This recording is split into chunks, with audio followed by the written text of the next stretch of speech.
Assalamu alaikum, beloved people. This is me, your favorite HAMJA'S sir. Hereby couldn't you practice in my daily speaking. Here you are on a slide. আমরা দৈনন্দিন জীবনে আমাদের কিন্তু ব্যবহৃত ইংলিশগুলো কিন্তু বলতে পারি না, অ্যাডভান্স ওয়েতে কিন্তু বলতে পারবে। এখানে লক্ষ্য করো।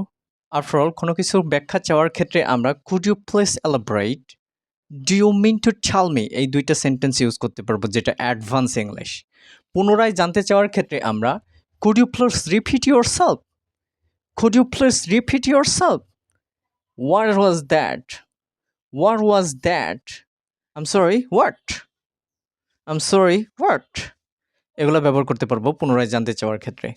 দুঃখিত বলার ক্ষেত্রে আমরা grateful, I apologize, please accept my heartfelt apology, you have my sincere apology, I'm grateful, I apologize, please accept my heartfelt apology, you have my sincere apology। এগুলো আমরা ব্যবহার করতে পারবো, ঠিক আছে। এগুলো হচ্ছে অ্যাডভান্স কোয়ালিটি ইংলিশ, যেগুলো আপনাদের ইংলিশ স্পোকেনকে আরও বেশি ত্বরান্বিত করবে এবং স্মার্ট লেভেলে নিয়ে যাবে। So thank you so much. আমার ভিডিওটা ভালো লেগে থাকলে ইউটিউবে দেখে থাকলে সাবস্ক্রাইব করে দেবেন, আর ফেসবুকে দেখে থাকলে ফলো করে দেবেন।